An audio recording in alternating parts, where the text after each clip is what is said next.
ਅੱਜ पढ़ते हैं बेटा ਆਪਾਂ comparison of vapour pressure of pure solvent and solution. ठीक है, सॉल्वेंट का हमेशा वेपर प्रेशर सोल्यूशन तो ज़्यादा होंदा है। क्यों? इस चीज़ को आप प्रूफ करन लगे। मान लो एक क्लोज कंटेनर ले लिया मैं, जिहदे च की ले लिया प्योर सॉल्वेंट वाटर ले लिया। ठीक है, इस सारे मॉलिक्यूल सरफेस से किहदे होणगे? वाटर दे होणगे। ते की है? वोलाटाइल इन नेचर है, मतलब ये की काहदे च बदल सकता है? वेपर दे विच बदल सकता है। क्लीयर है? बट जिहड़ा सोल्यूशन है उहदे च कुछ मॉलिक्यूल सरफेस से सॉल्वेंट की बजाय किहदे आ गए? सल्यूट दे आ गए, जिन्होंने मैं डार्क किया होया है। ये सल्यूट मॉलिक्यूल्स है, जिहदे करके सरफेस ते सॉल्वेंट मॉलिक्यूल की गिनती है जिहड़ी वो घट गई सोल्यूशन दे विच। समझ रहे हो? सोल्यूशन च सॉल्वेंट मॉलिक्यूल की सरफेस ते गिनती घट जूगी। क्यों? क्योंकि कुछ मॉलिक्यूल सल्यूट दे सॉल्वेंट की जगह पर आ जाएंगे, जिहदे करके सोल्यूशन में जिहड़े सॉल्वेंट मॉलिक्यूल है उन्होंने वेपर्स की बननगे? घट बननगे। आई गल समझ? बट इत्थे सारे वोलाटाइल है मॉलिक्यूल सरफेस से, तो इन्हों के वेपर की है? वध बननगे। आई गल समझ? इसे करके सॉल्वेंट का वेपर प्रैशर सोल्यूशन तो की होंदा है? हमेशा ज़्यादा होंदा है। क्लीयर है बेटा? एक गल होर याद रखनी है, एक तो सोल्यूशन का वेपर प्रैशर घट होंदा है, बट जिन्ना भी वेपर प्रैशर है वो काहदे करके है? सोल्यूशन दे विच जिहड़ा सॉल्वेंट है उहदे करके। मतलब मैं कह सकदा वेपर प्रैशर ऑफ सोल्यूशन एक तो घट है, पर जिन्ना भी वो किहदे करके है? Vapour pressure of solvent in solution. इनू आपां यूज़ करांगे इस कंसैप्ट नूं। आई गल समझ? चलांगे। देखो ध्यान नाल लगे, डेरीवेशन है रॉल्ट्स लॉ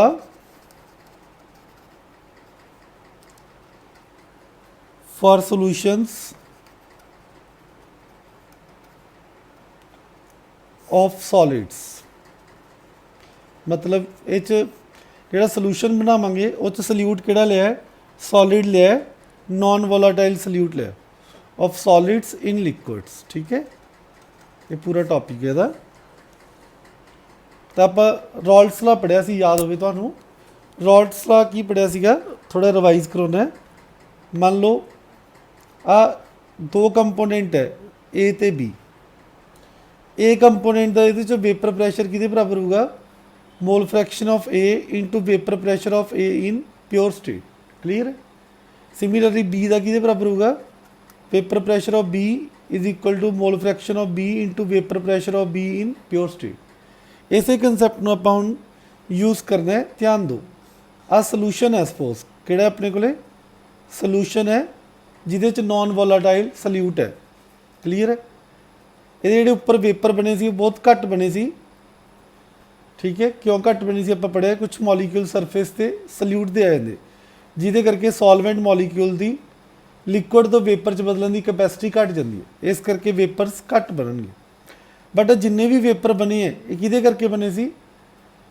सोल्यूशन च जिहड़ा सॉल्वेंट है उहदे करके बने सी। तो हुण मैं सपोज इत्थे ए किहनूं मान लिया? सॉल्वेंट नूं मान लिया।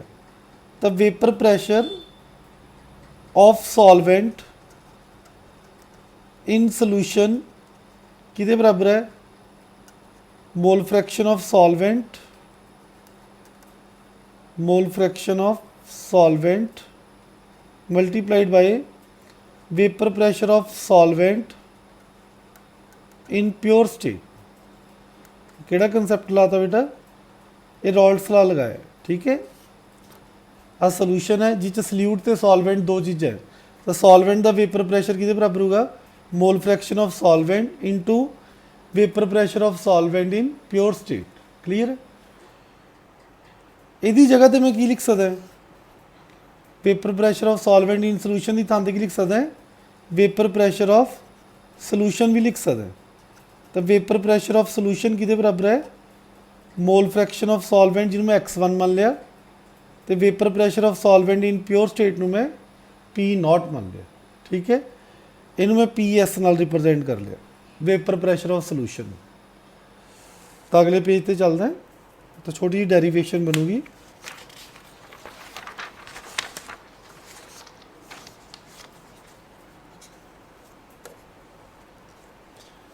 नैक्सट देखो पी एस कि बराबर सीगा x1 इंटू पी नॉट, ठीक है। ये वेपर प्रैशर ऑफ सोल्यूशन है, ये vapour sorry mole fraction of solvent है, ये vapour pressure of solvent in pure state. P not ਨੂੰ ਆਪਾਂ नीचे ले, P S upon P not कितना है x1 है। सबट्रैक्ट बोथ साइड्स फ्रॉम 1, ठीक है, सबट्रैक्ट बोथ साइड्स फ्रॉम 1 मतलब एक चो घटाना दोनों, ठीक है। ये 1 minus P S upon P not कि बराबर आ जाऊगा 1 माइनस x1। इनू सॉल्व करोगे आ जाऊगा P naught minus P S upon P naught. 1 minus x1 की लिख सकते हैं आप x2। आई गल समझ। और इनू एवं भी लिख सकते हैं P naught minus P S upon P naught is equal to n2 upon n1 plus n2। एक फार्मूला बन गया जिदे बेस से नमैरिकल्स है, ध्यान ना सुनना है। P naught minus P S नू की कहने असी लोअरिंग ऑफ वेपर प्रैशर, की कहने lowering of vapour pressure. P naught minus P S नू की मतलब है, ध्यान दो। मान लो सॉल्वेंट सी, वाटर की है सॉल्वेंट है, यदा vapour pressure suppose 700 millimetre of mercury है। जो सल्यूट पाता आप हुणी पढ़ के हटे हैं, ये सल्यूशन बन जू, ठीक है।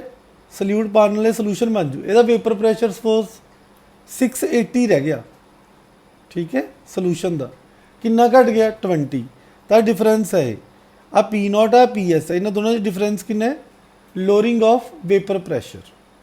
आई गल समझ। सारे नू बोलते हैं असं P naught minus P S upon P naught नू बोलते हैं relative lowering of vapour pressure, relative lowering of vapour pressure. आई गल समझ, क्लीयर है बेटा। एक कॉलीगेटिव प्रॉपर्टी है। कॉलीगेटिव प्रॉपर्टी का मतलब ये number of moles of salute they directly proportional है। जिन्ने number of moles of salute वध होणगे उन्ना ही लोअरिंग ऑफ वेपर प्रैशर घट होगा, sorry lowering of vapour pressure वध होगा। आई गल समझ, समझ आ रहा मैं की कह रहे हैं। तो इनू ध्यान ना सुनो, ये बेस से कुछ न्यूमेरिकल के फार्मूले बनाने लगे हैं, ध्यान दो।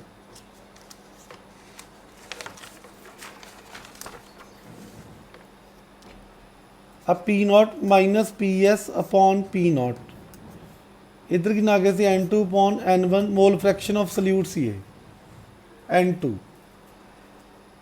For very dilute solution, for very dilute solution, multiple तो बेटा डल्यूट सोल्यूशन ही लिखा होता चैप्टर का नाम, मतलब जिन्हों की कंसनट्रेशन लैस दैन 5% है उन्होंने डल्यूट मानते हैं। उन्होंने वास्ते जोड़ा आ वाला n2 है इनू नैगलैक्ट कर देंगे। n2 is neglected in comparison of n1।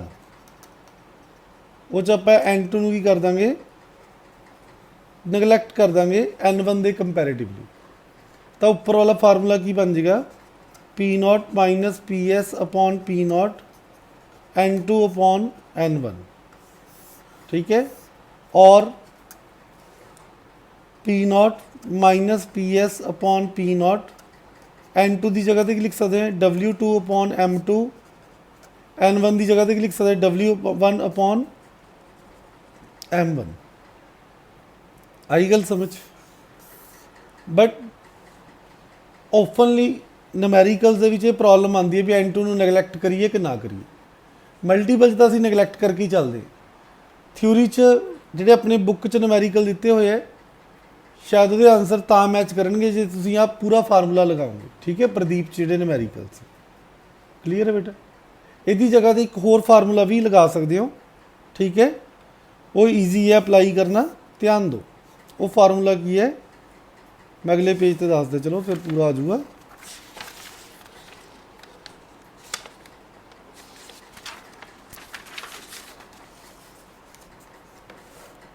ध्यान दो P naught minus P S upon P S is equal to N2 upon N1। आ फार्मूला भी अप्लाई कर सकते हो फॉर नूमेरिकल्स। ਇਹਦਾ मैं प्रूफ भी कर देना भी किमें आया ये च नगलैक्ट नहीं किया हुआ। अच्छा N2 ਨੂੰ बस इत्थे पी एस पाता, इसनूं मैं प्रूफ कर देना सारे नूमेरिकल प्रदीप वाले इस फार्मूले नाल सॉल्व हो जाएंगे जिहड़ा मैं उपर लिखिया। जे डल्यूट लिखिया तो नगलैक्ट भी कर सकते, भी कोई गलत नहीं है, उत्थे आंसर च बाला फर्क नहीं पऊगा। ठीक है, आपां हुणी पढ़िया सी P naught minus P S upon P naught किहदे बराबर है N2 upon N1 plus N2। ये तो आप प्रूफ करना, आ दोनों का मतलब सेम है। ठीक है, आ वाली इक्वेशन ते आ वाली इक्वेशन च कोई फर्क नहीं, इस चीज़ मैं प्रूफ करन लगे। Take reciprocal on both sides, दोनों साइड्स से रेसिप्रोकल ले लो। रेसिप्रोकल लोगे तो की बन जाएगा P naught minus P S N1 plus N2 upon N2। ठीक है, इनू आप लिख सकते हैं P naught minus P S, इन लिख सकते हैं N1 upon N2 upon N2। आ N2 N1 के भी नीचे, आ N2 N2 के भी नीचे है, आ कट के कितना आ जाऊगा 1। ठीक है, तब P naught minus P S N1 upon N2 plus 1 आ जाएगा। अब 1 लैफ्ट साइड ते ले आओ, P naught minus P S minus 1 N1 upon N2। इनू इतों सॉल्व कर लो, एलसीएम ले लो, P naught minus P S LCM आ जाऊगा, इत्थे आ जाऊगा P naught minus P S. LCM लैके जो सॉल्व करोगे आ बन जाऊगा upon P naught minus P S. Clear है, N1 अपॉन N2। चलना अगले पेज पे, इनू जो आप सॉल्व करांगे आ प्लस का माइनस का आदा कट्टे जाएंगे, आ माइनस माइनस प्लस हो जू। इनू सॉल्व करोगे बन जूगा थोड़ा P S upon P naught minus P S. इधरले पासे की रह गया सी N1 अपॉन N2। फिर रेसिप्रोकल ले लो, take reciprocal on both sides, P naught minus P S upon P S N2 upon N1। Check करके देख लो, यही प्रूफ करना सी आपां, इत्थे प्रूफ हो गया। क्लीयर है बेटा, जिहड़ा आपां स्टार्टिंग च लिखिया सी आही चीज़ सी P naught minus P S upon P S N2 upon N1। इस चीज़ मैं प्रूफ करता, आई गल समझ। कुछ भी नहीं किया, एक रेसिप्रोकल लेना है, रेसिप्रोकल लैके मैथेमैटिक किया माड़ा जिहा।